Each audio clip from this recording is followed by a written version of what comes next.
Assalamualaikum warahmatullahi wabarakatuh. Saya Dr. Intan, peserta Latsar CPNS Angkatan 5 kelompok 1 dari Kabupaten Karawang tahun 2021.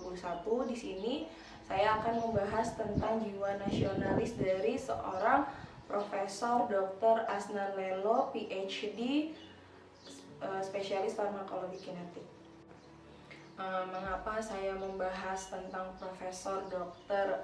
Asnan Lelo itu, atau yang biasa dikenal sebagai dengan Buya Lelo, karena beliau adalah sosok yang sangat menginspiratif sekali. Rasa jiwa nasionalismenya sangat tinggi. Beliau lahir di Bukit Tinggi tanggal 2 Desember tahun 1951. Meskipun anak dari seorang tukang jahit, namun beliau membuktikan diri bahwa beliau mampu menyelesaikan program studi kedokteran dan menolong sesama. Setelah menyelesaikan program studi S3-nya di Australia, beliau pulang ke Indonesia dan tidak ada rencana untuk membuka tempat praktek di rumah. Namun antusiasme warga di sekitar yang sangat menginginkan dapat pengobatan dari beliau. Maka untuk itu beliau membuka tempat praktek, dan disinilah jiwa nasionalismenya diterapkan kembali, yaitu dengan cara pasien-pasien yang berobat ke beliau ini tidak ditarif sama sekali. Jadi menurut beliau itu ada 3 profesi yang tidak boleh ditarif atau memasang tarif, yaitu yang pertama adalah jika seseorang murid meminta ilmu kepada gurunya, itu tidak boleh ditarif. Juga seseorang yang memberikan nasihat atau berprofesi sebagai pemberi nasihat, itu juga tidak boleh ditarif.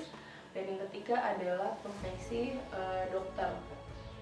Karena itulah di tempat prakteknya itu disediakan amplop bertujuan untuk pasien membayar dengan seikhlasnya dan berdasarkan dari kemampuan pasien. Jadi tidak memandang apakah itu pasien datang dengan berjalan kaki atau menggunakan mobil atau seperti apa, baik pejabat maupun rakyat biasa pun bisa berobat ke beliau dengan tidak ditarif, dan itu disamaratakan oleh beliau. Jadi di tempat beliau praktek itu tidak disediakan obat-obatan, karena menurut beliau itu apabila suatu klinik atau suatu tempat praktek disediakan obat-obatan, itu jatuhnya adalah kesannya untuk berbisnis. Untuk menghindari itu, beliau hanya memeriksa dan memberikan resep kepada pasien, lalu pasien membelinya di apotek luar. Apabila memang si pasien tersebut itu membutuhkan obat untuk disuntik, maka pasien beli obatnya, nanti disuntikan kembali di tempat prakteknya oleh beliau sendiri, seperti itu.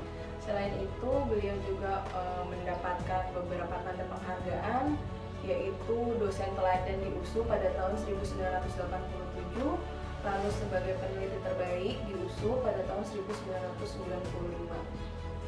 Demikianlah penjelasan mengenai tokoh nasionalisme yang saya ambil. Terima kasih atas perhatiannya dan mohon maaf apabila ada kesalahan. Wassalamualaikum warahmatullahi wabarakatuh.